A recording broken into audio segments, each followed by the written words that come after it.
मैं वेलकम करता हूं अपने स्टूडेंट को पाइथन फॉर बिगिनर के लेक्चर नंबर 10 में जो स्पेशली डिजाइन है फॉर फर्स्ट टाइम लर्नर्स के लिए। इस लेक्चर नंबर 10 में मैं आपको डेल कीवर्ड और क्लियर एक मेथड पाइथन में ये दोनों समझाऊंगा, क्योंकि अक्सर स्टूडेंट डेल और क्लियर के दरमियान कुछ प्रॉब्लम कर देते हैं।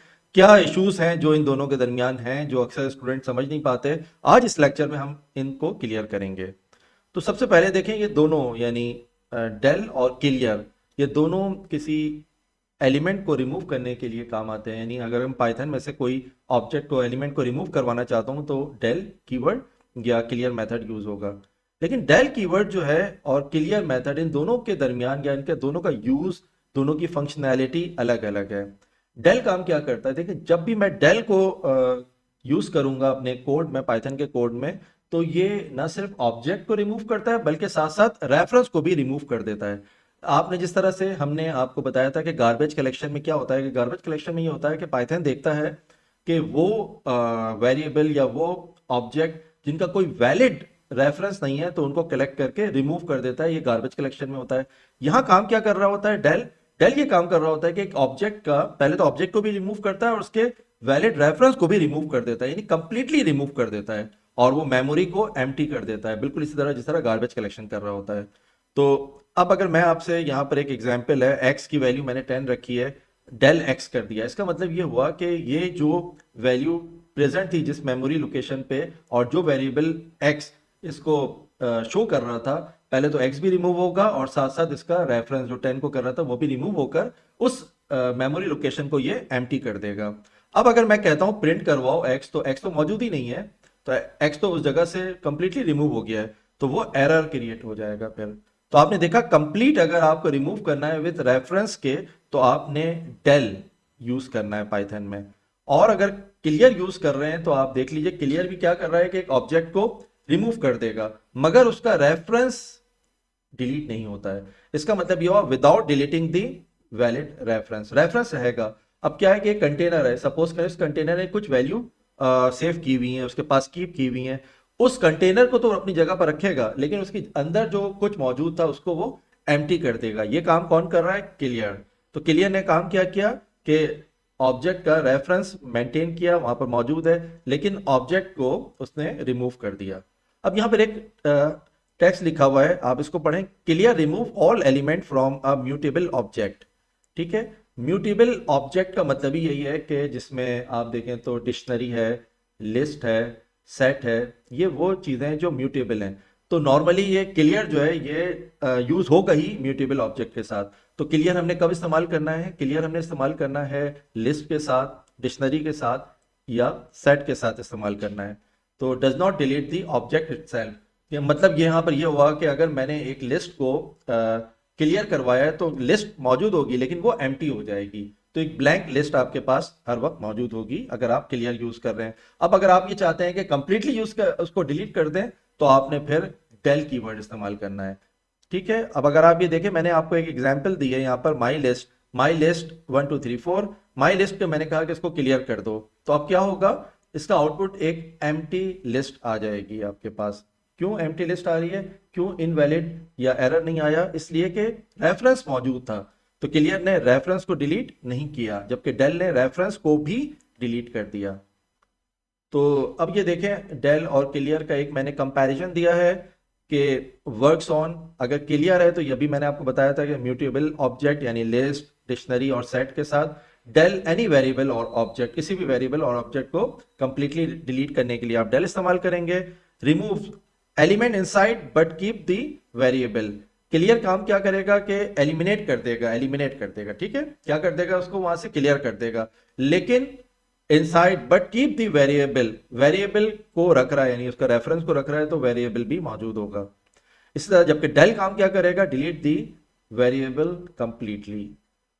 एक्सेस आफ्टर एग्जीक्यूशन, जाहिर सी बात है जब आपने क्लियर किया है तो वो रेफरेंस मौजूद है तो क्लियर को आप दोबारा से पॉसिबल है कि एम्प्टी ऑब्जेक्ट रिमेन, तो आप इसको एक्सेस करवा सकते हैं। जबकि अगर आपने एक दफा डेल यूज कर लिया है तो डेल नॉट पॉसिबल, यानी डेल को दोबारा से अगर आप चाहते हैं कि डेल को मैंने इस्तेमाल किया है और कोई रेफरेंस मौजूद है तो ऐसा बिल्कुल नहीं होगा। अगर आपने एक दफ़ा डेल यूज़ कर लिया अपने कोड के साथ तो डेल हमेशा आपको आउटपुट, फिर अगर डेल के साथ आप कोई चीज़ यूज़ कर रहे हैं तो वो आउटपुट फिर आपको पॉसिबल ही नहीं है, तो फिर वो आपको एरर देना शुरू कर देगा, क्योंकि डेल तो उस पूरे वेरिएबल को कंप्लीटली डिलीट कर देगा। चलिए, कुछ बातें हो गई हैं, अब हम कोड की प्रैक्टिस करते हैं। डिलीट कीवर्ड, तो कमेंट डाल दिया डिलीट कीवर्ड, यानी मैं आपको डिलीट कीवर्ड समझाने जा रहा हूँ। हम एक वेरिएबल ले लेते हैं x इक्वल टू 20, मैंने उसकी वैल्यू असाइन कर दी डेल x, x को डिलीट करवा दिया। अब मैं यहाँ पर प्रिंट x कर देता हूँ, यानी अब x को प्रिंट कर दो। इनफैक्ट जब डेल x लिख रहा हूँ तो उसने न सिर्फ वेरिएबल x को डिलीट किया बल्कि उसके रेफरेंस को भी डिलीट कर दिया कंप्लीटली। तो उस पूरी जगह पर अब नथिंग, कुछ भी मौजूद नहीं है। तो उसने ना सिर्फ रेफरेंस डिलीट किया बल्कि उस लोकेशन पे, मेमोरी लोकेशन पे जो वैल्यू थी वो भी डिलीट हो गई। तो अब यहाँ पर कुछ भी नहीं है, नथिंग है। अब इस नथिंग को अगर मैं प्रिंट करवाना चाहूँगा तो प्रिंट नथिंग, अगर मैं नथिंग को प्रिंट करवाया तो ये ऑफ कोर्स एक एरर होना चाहिए। तो इसको हम एग्जीक्यूट करेंगे इस कोड को। चलें एग्जीक्यूट करवाते हैं। यस, आप देखें name x is not defined, x मौजूद ही नहीं है, तो किसको प्रिंट करवाएगा, वो एरर दे देगा। इसका मतलब ये हुआ कि डेल ने पूरे, ना सिर्फ वेरिएबल को बल्कि उसकी वैल्यू को भी, रेफरेंस को भी डिलीट कर दिया है। अब लिस्ट बना रहा हूं मैं, माई लिस्ट, और इसकी मैं कुछ भी वैल्यू दे देता हूं, लेट्स सपोज 1 2 3 4 एंड 5। मैं देखना चाहता हूं लिस्ट के साथ डेल कैसे ऑपरेशन करता है। तो चलें कोड को ज़्यादा चेंज नहीं करते, बस वेरिएबल की जगह माई लिस्ट लिख देते हैं, और नीचे प्रिंट में भी मैंने एक्स को हटाकर माई लिस्ट लिख दिया। ठीक है, देखिए कोई डिफरेंस नहीं आएगा। इसके साथ भी क्या करेगा, ये लिस्ट को भी ना सिर्फ डिलीट करेगा बल्कि उसके रेफरेंस को भी खत्म कर देगा। एग्जीक्यूट कराएंगे तो एरर आना चाहिए, my list is not defined. बिल्कुल इसी तरह, जबकि रेफरेंस भी डिलीट हो गया, डिलीट नथिंग, कुछ भी मौजूद नहीं है। लिस्ट के साथ और एक आइटम के साथ, एक ऑब्जेक्ट के साथ, दोनों के साथ हमने डेल को रन करके देखा, दोनों के साथ एक ही तरह का बिहेवियर कर रहा है। अब हम थोड़ा सा चेंज करके, माई लिस्ट के अंदर जो आइटम मौजूद है, लोकेशन नंबर 2 पे क्या है इस वक्त, 0 1 2, यानी इस वक्त 3 आप देखें तो लोकेशन 2, इंडेक्स 2 पे 3 मौजूद है, इंडेक्स 2। ओके, इंडेक्स 2 पे क्या है, इक्वल टू 3, 3 मौजूद है, यानी ये 3 इस वक्त डिलीट कर दो माई लिस्ट में से। तो बिल्कुल ये एक एलिमेंट को, एक आइटम को लिस्ट के कंप्लीटली डिलीट कर देगा। तो एरर तो नहीं देगा, इसलिए एरर को रिमूव कर दिया यहाँ से, बल्कि ये 1 2 4 5 आंसर आना चाहिए। डिलीट 3 कर देगा ये। और अगर मैं इस कोड को एग्जीक्यूट करवाऊंगा, चलें करते हैं। यस, 1 2 4 5, आपने देखा लोकेशन 2 पे 3 मौजूद था, उसने उसको कंप्लीटली रिमूव कर दिया है। तो डेल ने एक आइटम को रिमूव किया। अब हम चलते हैं और मैं आप लोगों को क्लियर, क्लियर चूंकि एक मेथड है इसलिए पैरेंथेसिस के साथ मैंने लिखा है इसको। तो ये पाइथन में हमेशा एक पहचान भी है कि फंक्शंस वगैरह जो होते हैं वो पैरेंथेसिस के साथ लिखे जाते हैं।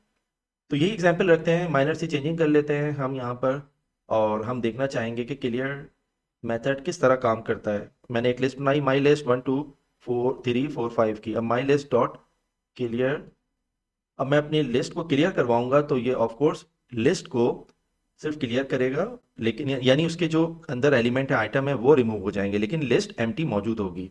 इसका मतलब ये हुआ कि लिस्ट समझें कि एक तरह से इस वक्त कंटेनर है, और उस कंटेनर के अंदर जो कुछ भी है उसको रिमूव करवा दिया मैंने with the help of clear. तो ये काम क्या करना चाहिए, ये आउटपुट देना चाहिए एक एम्प्टी लिस्ट, क्योंकि मैं लिस्ट को क्लियर करवा रहा हूँ। एम्प्टी लिस्ट मेरे पास आउटपुट में आना चाहिए। एग्जीक्यूट करवाते हैं इसको। अब आप देख सकते हैं यहाँ आउटपुट, एक एम्प्टी लिस्ट आउटपुट में आ रहा है। अब मैं थोड़ी सी इसी चेंजिंग करता हूँ, और माई लिस्ट के मैं लोकेशन 2 यानी 3 जहाँ पर है उसको मैं कहता हूँ क्लियर कर दो। देखें, क्लियर कभी भी इंटीजर के साथ काम नहीं करेगा, हमेशा ये म्यूटेबल आइटम के साथ, म्यूटेबल ऑब्जेक्ट के साथ काम करता है। म्यूटेबल का मतलब आप अभी समझ लीजिए, जिस तरह लिस्ट है, डिक्शनरी है, सेट है, ये म्यूटेबल ऑब्जेक्ट है, इनके साथ हम क्लियर की वर्किंग करवा सकते हैं। लेकिन चूंकि ये इंटीजर है, मैं ये कह रहा हूँ इंटीजर मैं दे रहा हूँ, तो ये इस पे काम नहीं करेगा। तो लिस्ट, मैंने कहा लोकेशन 2 जो कि एक इंटीजर नंबर है, क्लियर करो, ये यकीनन एक एरर देगा क्योंकि ये म्यूटेबल ऑब्जेक्ट के साथ काम करता है। अब अगर मैं इस कोड को एग्जीक्यूट करवाऊंगा तो एरर आना चाहिए। चलिए इसको एग्जीक्यूट करते हैं।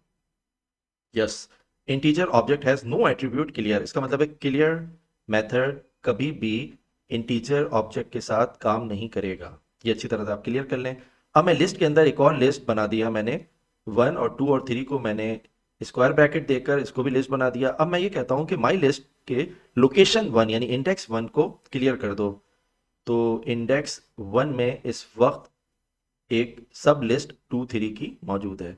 तो ये क्या करेगा, 2 3 लिस्ट के आइटम को रिमूव करके एक एम्प्टी कर देगा इस लिस्ट को, जिसमें 2 3 ये मौजूद है। इसको ये 2 और 3 को यहां से ये क्लियर करेगा और एक एम्प्टी लिस्ट मुझे दे देगा। यानी किस तरह की लिस्ट आनी चाहिए, अब जो इसके आउटपुट पे लिस्ट आनी चाहिए वो मेरे पास 1 और एक एम्प्टी लिस्ट होनी चाहिए और फिर 4 एंड 5। तो इस तरह का कुछ आउटपुट आना चाहिए। चेक करते हैं अब इस आउटपुट को। यस, आप देख सकते हैं कि इसने हमें 1 और एम्प्टी लिस्ट, तो यहाँ पर क्लियर होता है, आपको क्लियर भी। चलते हैं अपने लेक्चर की तरफ। तो अब यहाँ पर कुछ आप लोगों को क्लियर हो गया कि किस तरह से डेल और क्लियर मेथड यूज़ करेंगे हम पाइथन के कोड के साथ। कुछ प्रैक्टिस एक्सरसाइज मैंने आपको दी है। Execute the following code. In code को आप पाइचाम में जाएं और जाकर एग्जीक्यूट करें, इसके आउटपुट को मैच करें। कुछ ये एक्सरसाइज भी हैं, इनको करें। ये मज़ीद आप देखें, इनको भी जाकर आप यूज़ करें, पाइचाम पे लिखें और इस तरह से आपकी प्रैक्टिस होगी। डेल और क्लियर यकीनन आपको क्लियर हो गए होंगे। तो यहाँ पर लेक्चर नंबर 10 कंप्लीट होता है। मुझे इजाज़त दीजिए, मैं लेक्चर नंबर 11 में आपसे मुलाकात करूँगा। अल्लाह हाफ़िज़।